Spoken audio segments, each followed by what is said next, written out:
amados e amigos da IBM, Igreja Batista Metropolitana, que nos acompanham na Escola Bíblica Dominical, aí em seu lar, no seu lugarzinho aconchegante.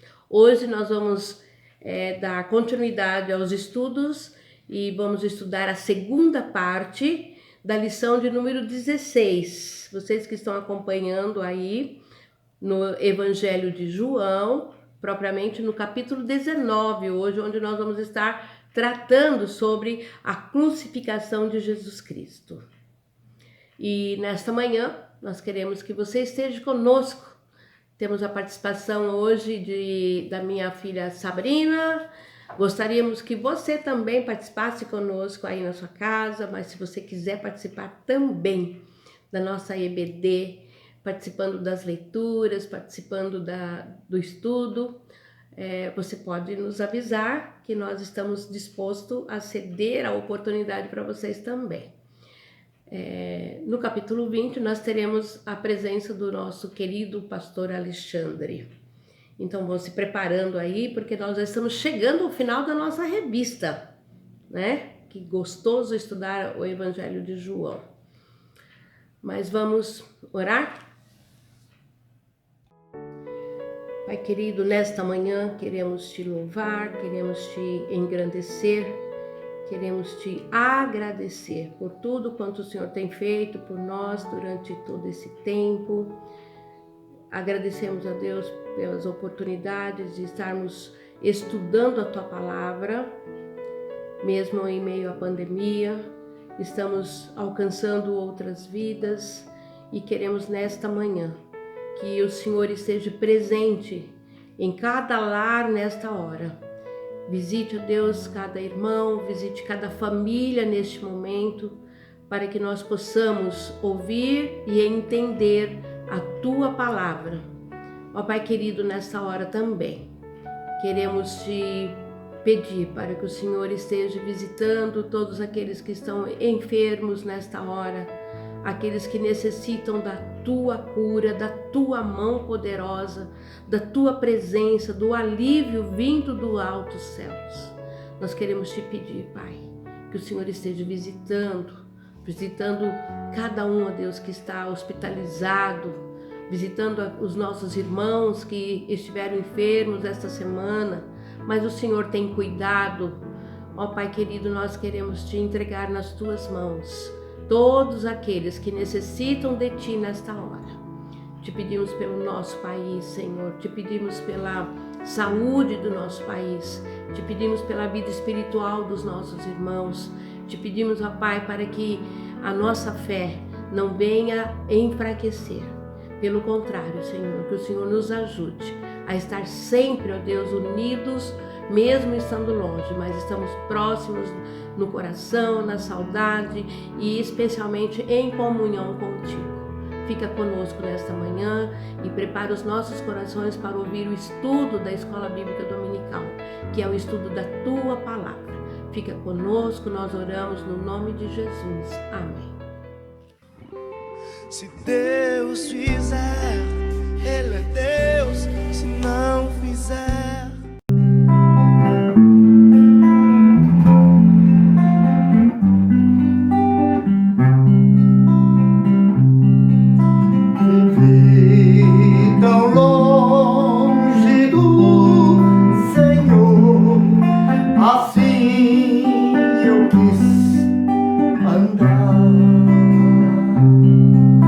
até que eu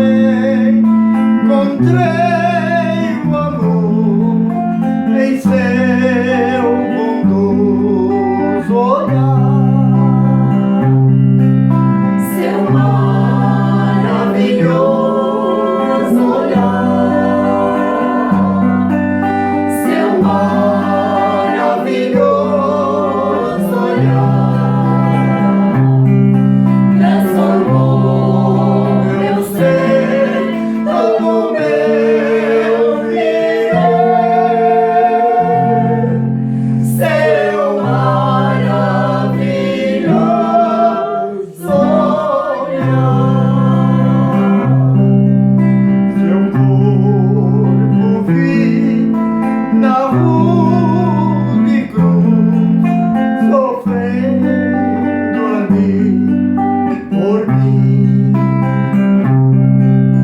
E ouvi a voz de meu Jesus, por ti morri assim. Seu maravilhoso olhar, seu maravilhoso olhar, transformou meu ser, todo meu viver.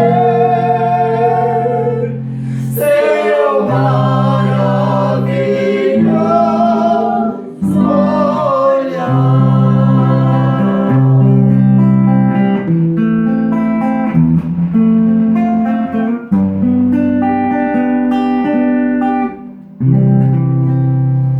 Em contrição, então voltei à fonte desse amor.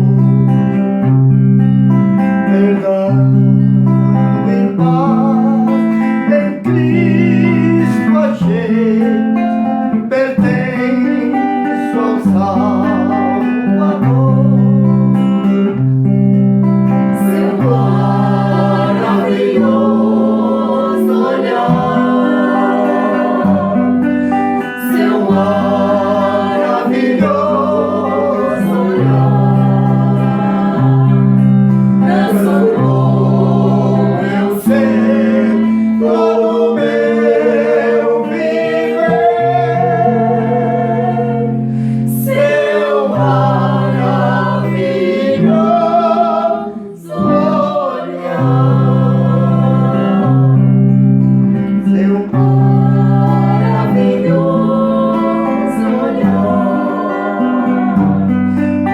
seu maravilhoso olhar, seu maravilhoso olhar,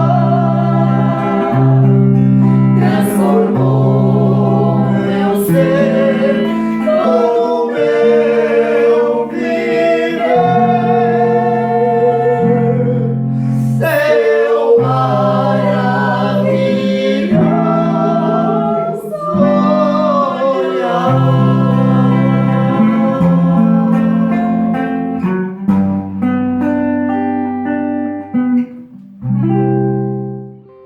Se Deus fizer, Ele é Deus. Bom dia, irmãos da IBM, alunos da IBD. Estamos com muita saudade daqueles estudos que nós fazíamos lá na igreja e com as intervenções dos irmãos e dos participantes. Isso não é possível atualmente, né? Mas vamos dar continuidade ao estudo e aqueles comentários que quiserem fazer, temos o WhatsApp da igreja e até perguntas que poderíamos responder ou então algumas intervenções que os irmãos queiram fazer. O estudo do Evangelho de São João é muito rico e ele nos apresenta agora, no capítulo 19, a parte em que Jesus vai ser crucificado. Termina ali a primeira parte do interrogatório de Pilatos e também já se inicia com um açoite. Pilatos já mandando açoitar Jesus. Nesse capítulo 19 nós temos aí o seguinte: Jesus é açoitado e escarnecido. Pilatos novamente tenta libertar Jesus, mas a multidão pede crucificação. Pilatos questiona Jesus pela segunda vez e depois ele cede à exigência dos líderes judeus que desejavam a morte de Jesus, a crucificação. Nós vamos então fazer a primeira leitura, que vai de 1 a 16, que a Sabrina hoje é a nossa colaboradora na leitura. Ouçamos lá então. Vamos ler então João 19, do 1 ao 16. Então Pilatos mandou açoitar Jesus. Os soldados teceram uma coroa de espinhos e a puseram na cabeça dele. Vestiram-no com uma capa de púrpura e, chegando-se a ele, diziam: Salve o rei dos judeus! E batiam-lhe no rosto. Mais uma vez, Pilatos saiu e disse aos judeus: Vejam, eu o estou trazendo a vocês, para que saibam que não acho nele motivo algum de acusação. Quando Jesus veio para fora, usando a coroa de espinhos e a capa de púrpura, disse-lhes Pilatos: Eis o homem. Ao vê-lo, os chefes dos sacerdotes e os guardas gritaram: Crucifica-o, crucifica-o! Mas Pilatos respondeu: Levem-no vocês e crucifiquem-no. Quanto a mim, não encontro base para acusá-lo. Os judeus insistiram: Temos uma lei e, de acordo com essa lei, ele deve morrer porque se declarou filho de Deus. Ao ouvir isso, Pilatos ficou ainda mais amedrontado e voltou para dentro do palácio. Então perguntou a Jesus: De onde você vem? Mas Jesus não lhe deu resposta. Você se nega a falar comigo? Disse Pilatos. Não sabe que eu tenho autoridade para libertá-lo e para crucificá-lo? Jesus respondeu: Não terias nenhuma autoridade sobre mim, se esta não te fosse dada de cima. Por isso, aquele que me entregou a ti é culpado de um pecado maior. Daí em diante, Pilatos procurou libertar Jesus. Mas os judeus gritavam: Se deixares este homem livre, não és amigo de César. Quem se diz rei, opõe-se a César. Ao ouvir isso, Pilatos trouxe Jesus para fora e sentou-se na cadeira de juiz, num lugar conhecido como pavimento de pedra, que em aramaico é Gábata. Era o dia da preparação da semana da Páscoa, por volta do meio-dia. Eis o rei de vocês, disse Pilatos aos judeus. Mas eles gritaram: Mata, mata, crucifica-o. Devo crucificar o rei de vocês? Perguntou Pilatos. Não temos rei senão César, responderam os chefes dos sacerdotes. Finalmente, Pilatos o entregou a ele para ser crucificado. Então, os soldados encarregaram-se de Jesus. Obrigado, Sabrina, pela sua leitura, já muito bem explicativa. Geralmente, quando há um crime, as autoridades, a justiça, faz um belo trabalho de investigação para que sejam encontrados quem são os responsáveis. Nós podemos, até certo ponto, dizer que estava ali para acontecer e aconteceu um crime contra o Filho de Deus. E esse estudo que nós fazemos, nós pretendemos descobrir, na verdade, quem são e quem foram os responsáveis.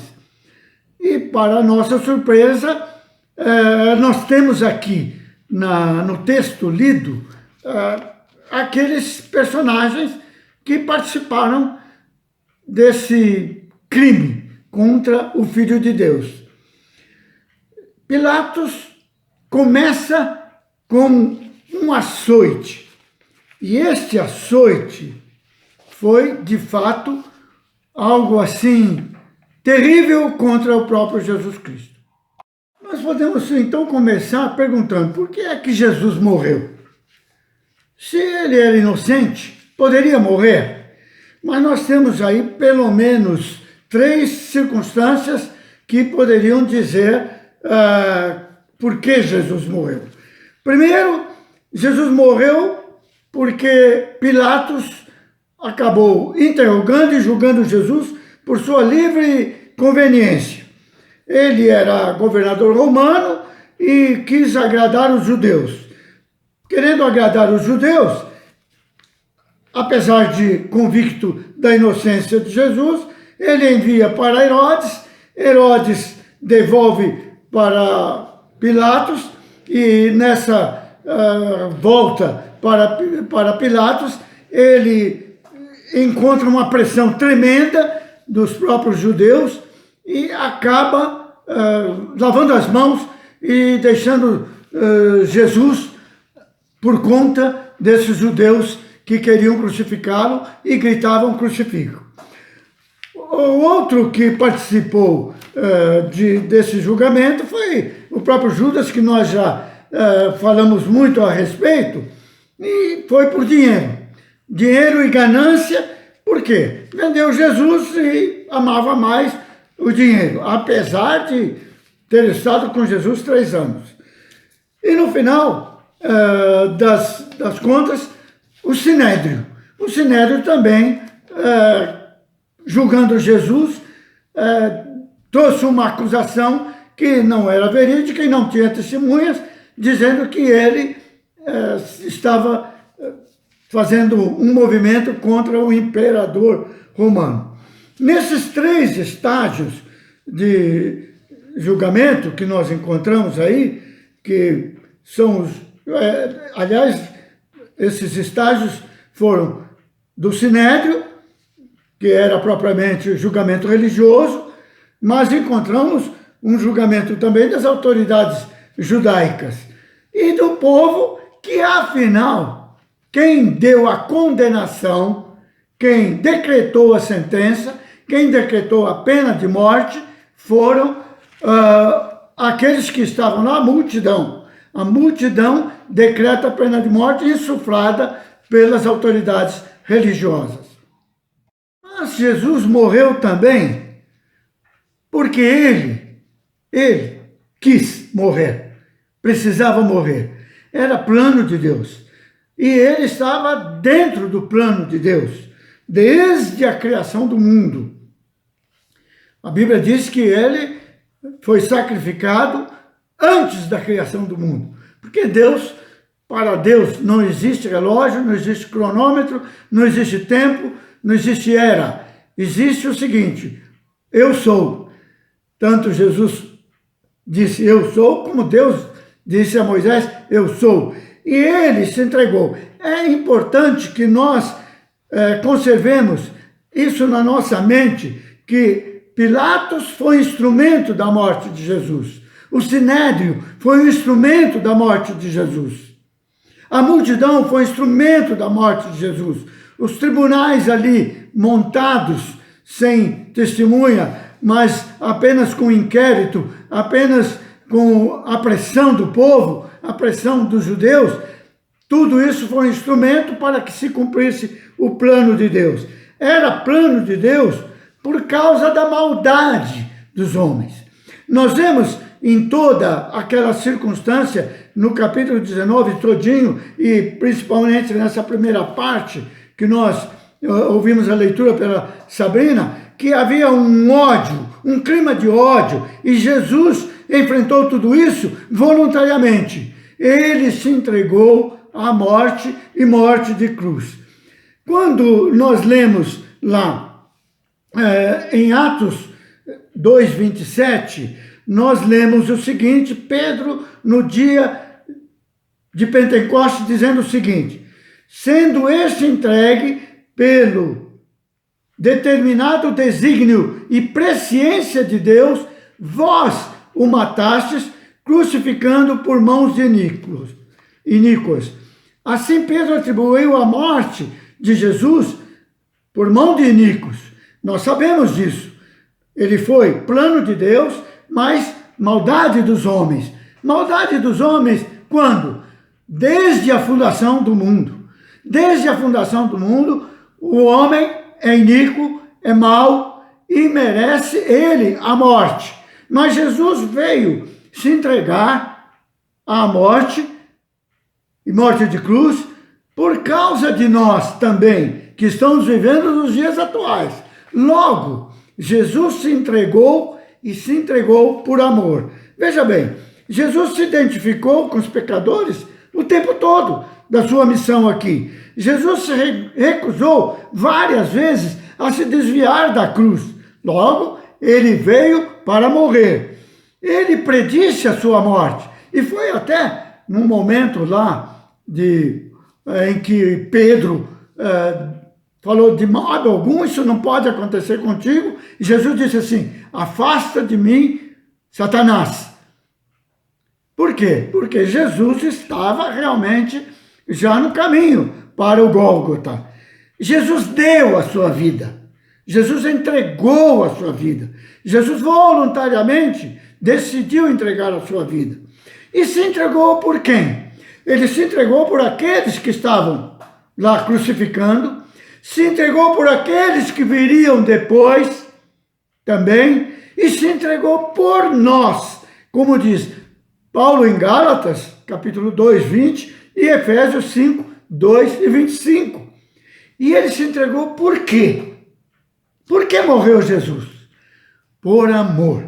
Esse foi realmente aquilo que motivou Jesus a se entregar na cruz.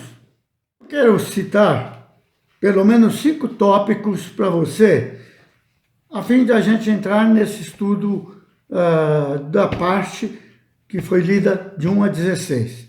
5 tópicos e 5 verdades da morte de Jesus. Apenas citando. Primeiro, a morte de Jesus foi por seus inimigos. Haviam ali inimigos presentes. E existem inimigos até hoje de Jesus.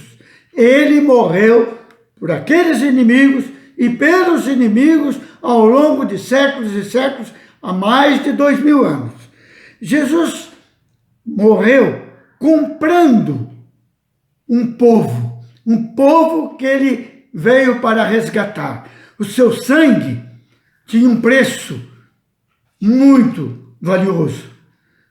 Não há possibilidade de avaliarmos por quê. Desde a sua morte até hoje, ele está pagando e comprando vidas, formando um povo escolhido, um povo que ele virá buscar, que é chamada a sua igreja. Esse preço foi muito grande e deu para comprar todos aqueles que, desde a sua morte até hoje, o aceitam como Salvador.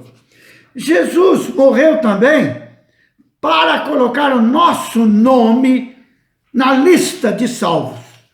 Esse preço que ele pagou fez com que o nosso nome, o seu nome, esteja anotado no livro da vida.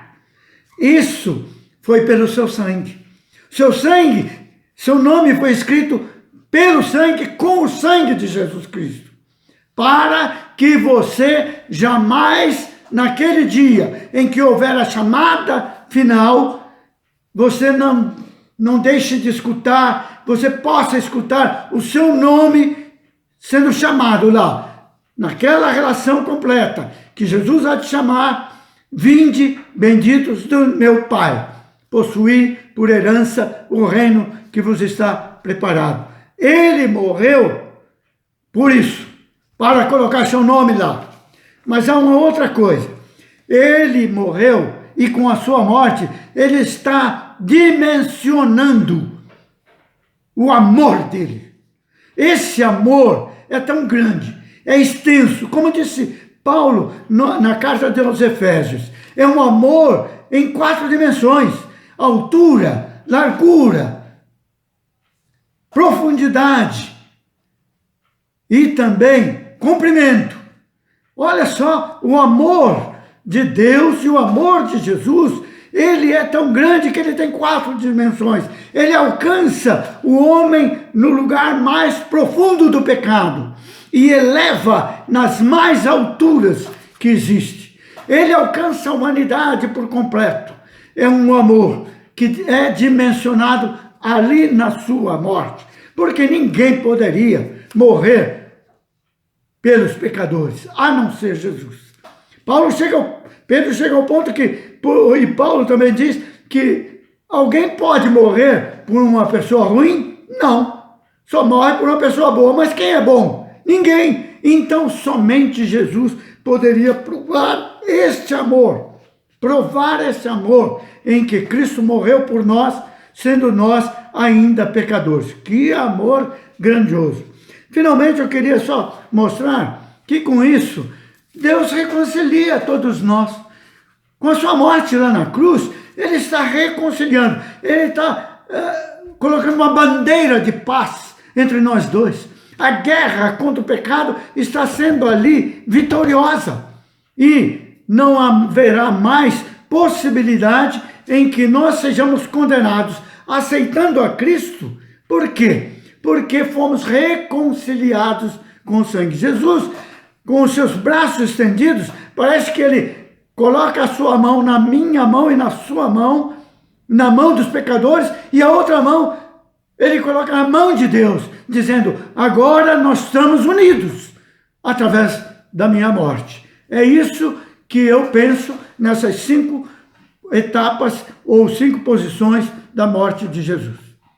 A Sabrina leu esse texto aí, em que ele é pintado ali, né, com cores bem vivas, aquilo que estava acontecendo e Jesus perante aquela multidão. Primeira coisa, depois que açoitou Jesus, e esse açoite, ele tinha 3 finalidades.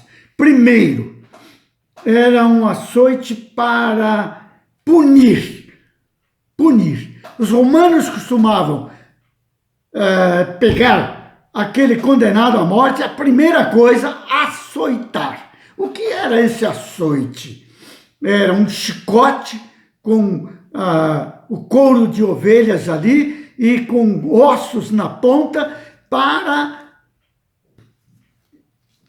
jogar contra as costas do condenado com violência. Esse açoite, essas chicotadas, feriram Jesus gravemente e foi esbofeteado também. A palavra esbofetear é bater no rosto com violência para humilhar a pessoa. Então era uma punição inicialmente, mas punição somente para criminoso. Jesus foi punido inocentemente. A segunda razão era para obter, extrair confissões. Ora, Jesus não tinha nada para confessar. Jesus era inocente. E lá no Sinédrio mesmo, não se obteve nada dizendo que ele havia cometido algum crime.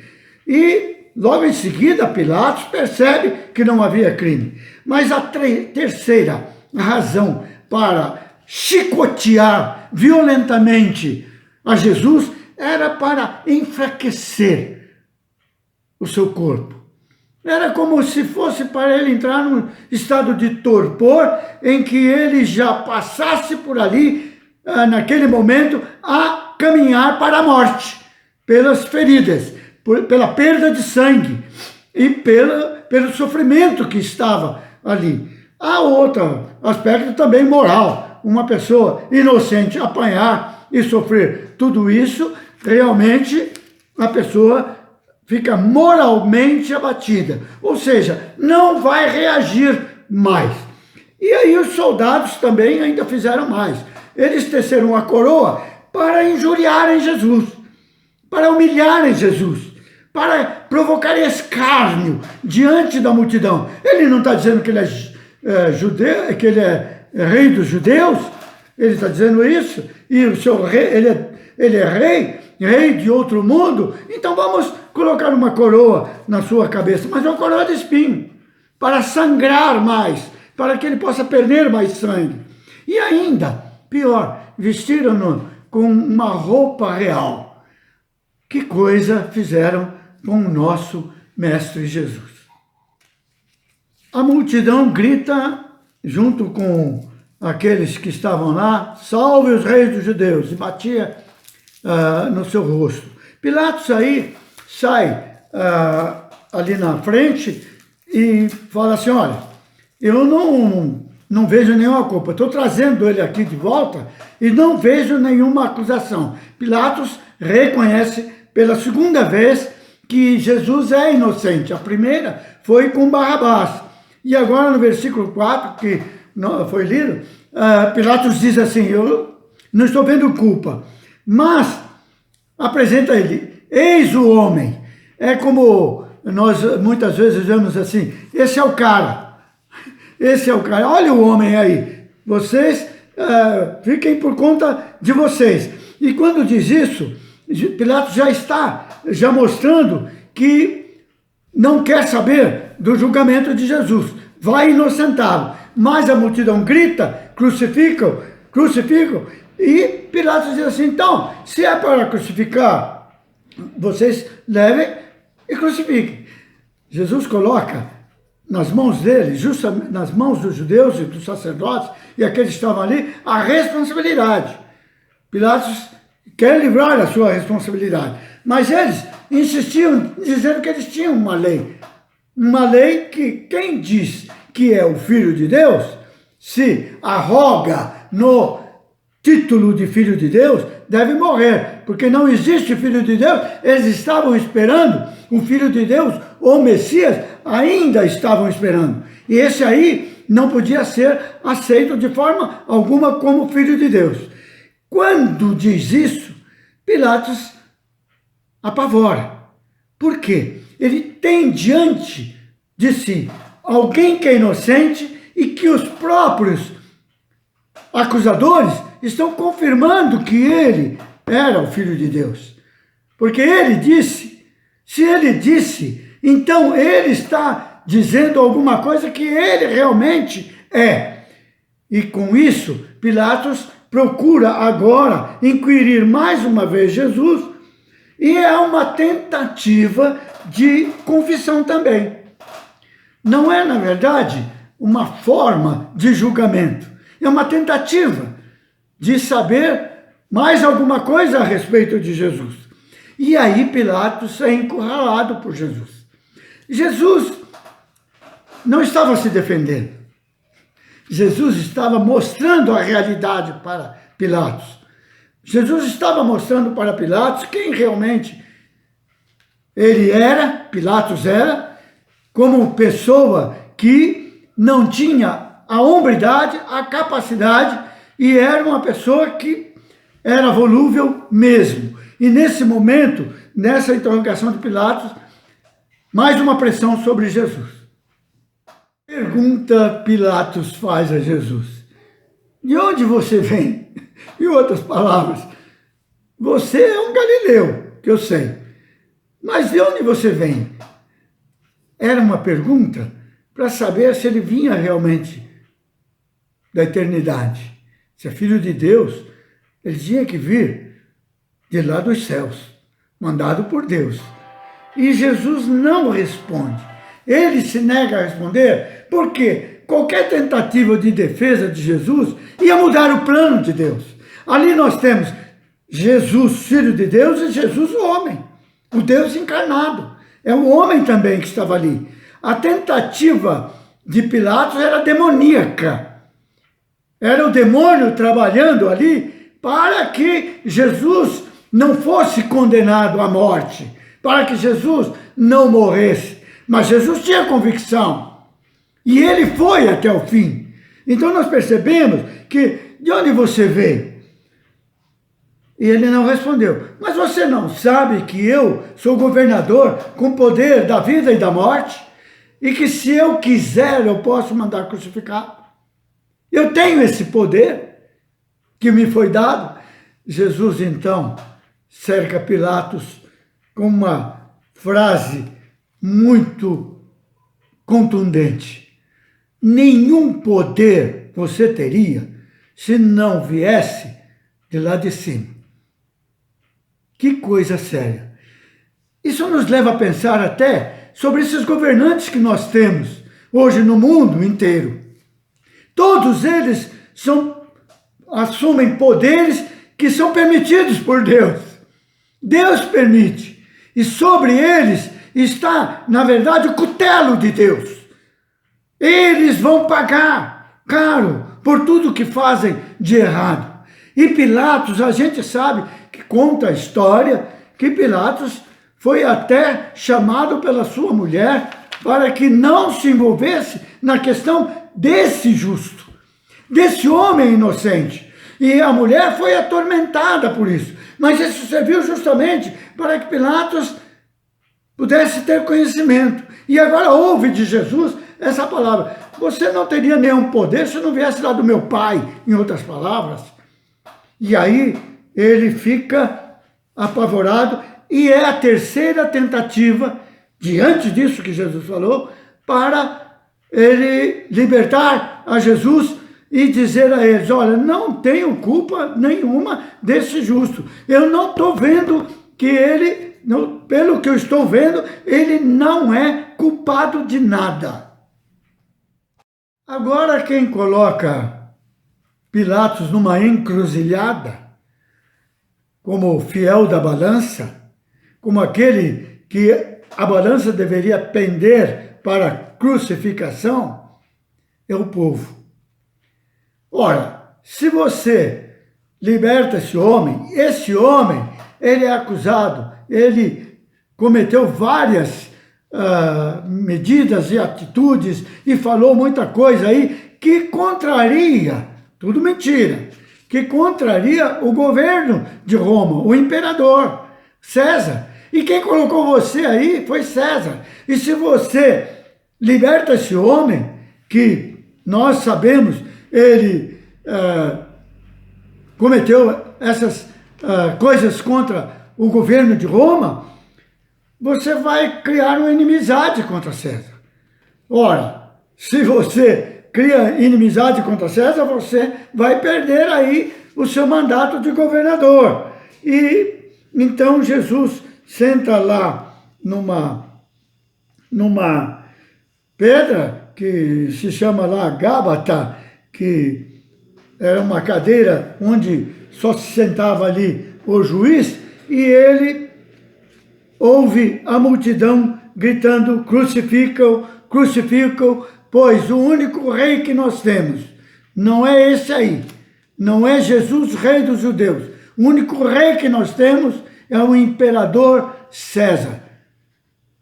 Ora, eles colocam Pilatos numa situação muito difícil e esses sacerdotes, gritando isso, convencem Pilatos a entregar Jesus para a crucificação. Dando Jesus aos soldados para crucificar, agora os soldados vão levá-lo, vão açoitá-lo mais, vão entregar a cruz para ele levar. Esse texto está no capítulo 19, de 17 a 27, que eu vou pedir a Sabrina para fazer essa leitura. Levando a sua própria cruz, ele saiu para um lugar chamado Caveira, que em aramaico é chamado Gólgota. Ali o crucificaram e com ele 2 outros, um de cada lado de Jesus. Pilatos mandou preparar uma placa e pregá-la na cruz com a seguinte inscrição: Jesus Nazareno, o Rei dos Judeus. Muitos dos judeus leram a placa, pois o lugar em que Jesus foi crucificado ficava próximo da cidade, e a placa estava escrita em aramaico, latim e grego. Os chefes dos sacerdotes dos judeus protestaram junto a Pilatos: não escrevas o Rei dos Judeus, mas sim que esse homem se dizia Rei dos Judeus. Pilatos respondeu: o que escrevi, escrevi. Tendo crucificado Jesus, os soldados tomaram as roupas dele e as dividiram em 4 partes, uma para cada um deles, restando a túnica. Esta, porém, era sem costura, tecida numa única peça de alto a baixo. Não a rasguemos, disseram uns aos outros. Vamos decidir por sorteio quem ficará com ela. Isto aconteceu para que se cumprisse a escritura que diz: dividiram as minhas roupas entre si e tiraram as sortes pelas minhas vestes. Foi o que os soldados fizeram. Perto da cruz de Jesus estava sua mãe, a irmã dela, Maria, mulher de Clopas, e Maria Madalena. Quando Jesus viu sua mãe ali e perto dela o discípulo a quem ele amava, disse à sua mãe: aí está o seu filho. E ao discípulo: aí está a sua mãe. Daquela hora em diante, o discípulo a levou para casa. Jesus foi crucificado sem roupa na cruz. Esse era o método da crucificação romana. Então, Jesus lá na cruz, humilhado, moralmente humilhado, porque o nosso Mestre, o nosso Jesus, o Filho de Deus, nu na cruz. Aquele pano que colocam ali, aquilo é criação do homem, para não mostrar, para não fazer a figura de Jesus nu na cruz. Mas os crucificados eram humilhados ali, nus, para que todo que passasse por ali, e perante Jesus passaram muitos na hora da crucificação, estavam ali presentes muitos, vissem o escárnio naquele momento. No meio de dois ladrões estava Jesus. Mas isso vem mostrar para nós que Jesus nada levou.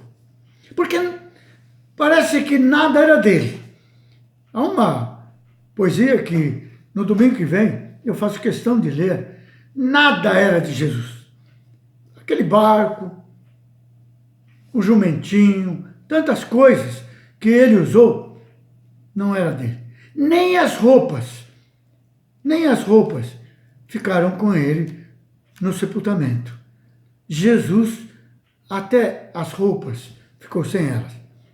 Mas o que me chama a atenção é que essa roupa de Jesus, segundo o texto, escuta, eu vou repetir. Tendo crucificado Jesus, os soldados tomaram as roupas dele e as dividiram em 4 partes, ou seja, 4 lotes. Uma para cada um deles. Mas tinha uma túnica. Essa túnica era túnica igual à do sumo sacerdote, costurada de alto a baixo, em uma peça só. Mas ali estava, meus irmãos, meus alunos, meus amigos, estava o sumo sacerdote sendo crucificado, mas ao mesmo tempo a ovelha crucificada, oferecida em holocausto, oferecida em sacrifício por nós. Era um duplo acontecimento ali. Queiram os que estavam crucificando Jesus, aqueles sumos sacerdotes, aqueles líderes religiosos e as autoridades todas, como o centurião e seus soldados ali praticando aquele crime contra o Filho de Deus, queiram ou não. Ali tinha o sumo sacerdote sem as suas roupas mais, mas havia ali o Cordeiro de Deus sendo sacrificado por todos nós e por aqueles que eram inimigos dele, que ali estavam se vangloriando e aproveitando daquela situação para extravasar todo o seu ódio, todo o seu fel contra o Filho de Deus. João anota o seguinte: tudo isso aconteceu para que se cumprissem as Escrituras. Estava lá previsto: sobre as minhas vestes lançaram sortes. Então, dividiram ali, separaram, mas a túnica foi pela sorte, pelo sorteio. Por quê? Era um troféu.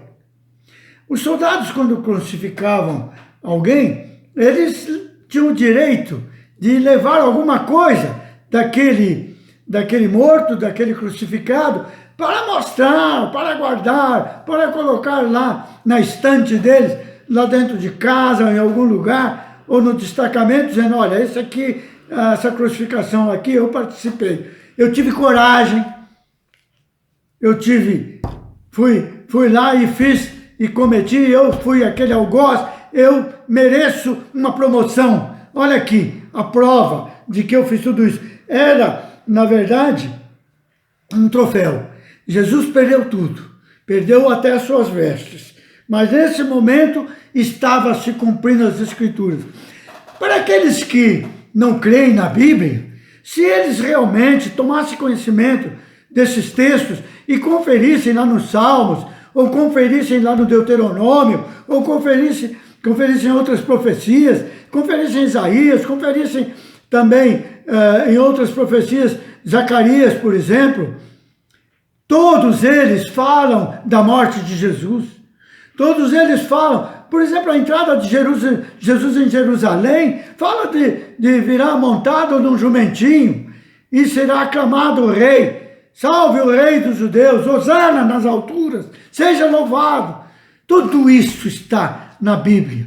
Quando nós lemos esse texto, quando nós estudamos esse texto, isso reforça a nossa fé, reforça a nossa esperança, a nossa certeza de que Jesus realmente veio e cumpriu o seu plano. Ele cumpriu até o fim. Ele foi até o fim. Ele foi dissuadido muitas vezes. Ele, lá no Getsemane, nos textos dos outros evangelistas, diz assim, a carne, o espírito está preparado, mas a carne é fraca. Jesus ali estava sendo tentado. No entanto, ele foi levado a julgamento e a sentença que o povo deu, crucificam. Ele não abriu a boca, não se defendeu, porque ele pensava em nós também, nesse momento. Ele pensava que deveria cumprir. Mas, finalizando, nós temos os últimos versículos que falam da preocupação de Jesus, olhando lá da cruz o seu discípulo, a sua mãe e a sua tia. Olha que Jesus, ele desde quando foi açoitado, desde quando apanhou, sofreu, gritaram contra ele, se fosse uma pessoa que não tivesse consciência de tudo que estava acontecendo e como deveria agir e reagir, ele não teria cabeça, mente lá na cruz para esses últimos versículos. Não teria. Ele estava consciente. Consciente. Inclusive, quero adiantar que dos versículos 28 até o último, o 42, no domingo que vem, a prova maior da consciência de Jesus está lá anotada naqueles versículos. Jesus olha da cruz, de lá do alto da cruz, e vê a sua mãe. E ainda tem forças, ainda tem o juízo perfeito. Ele vê o seu discípulo amado, que acompanhou, porque o amava também, até aquele momento, vendo tudo aquilo que estava acontecendo e anotando na sua mente para depois relacionar para a gente estudar hoje. Esse discípulo estava ali. E estava também Maria, que era a esposa de Clopas, que eu acho que é aquele discípulo que foi encontrado lá no caminho de Maús. Talvez aqui a anotação fosse Clopas, pode ser o Cleopas.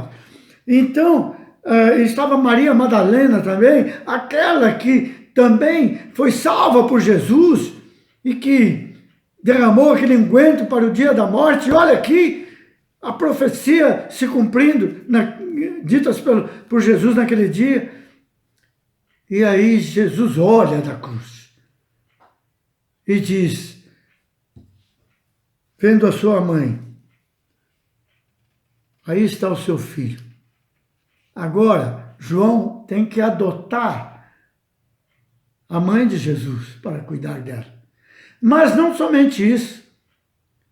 Mãe, aí está seu filho, mas João, aí está a sua mãe. A partir de agora, eu confio a você os cuidados que agora eu não posso dar à minha mãe, a você. Jesus pensou no seu discípulo, pensou na sua mãe, e olhando ali, vendo tudo aquilo, ele tem esse momento de lucidez para dar as últimas instruções para sua mãe. Seu pai não estava presente. E todos os teólogos estudiosos creem que Moisés já tinha morrido. Então a mãe era viúva, precisava dos cuidados de alguém que pudesse assumir o papel do próprio Jesus. E nesse momento ele mostra amor e preocupação para o discípulo, para com o discípulo, para com sua mãe, para com todos que ali estavam. Jesus sempre se preocupou pelos seus amigos. Jesus sempre doou a sua vida para os seus amigos. Ele mesmo disse nos capítulos anteriores que nós estudamos: eu dou a minha vida para os meus amigos. Ninguém toma a minha vida. A minha vida eu dou. E toma de volta, porque vou ressuscitar. Ele queria dizer isso.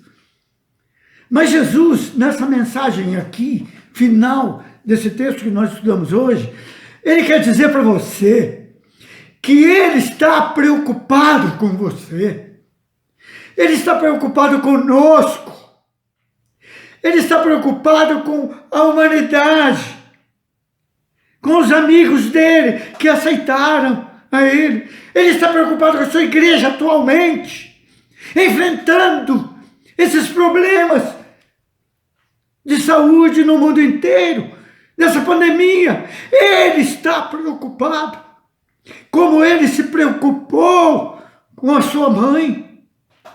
E ele quer te dizer nesta manhã, meu irmão, não se preocupe, porque ele está olhando por nós, intercedendo por nós, assim como ele vai dizer um dia, nos estudos que nós vamos fazer lá na frente com o pastor Xande: eu estarei convosco todos os dias, até a consumação dos séculos.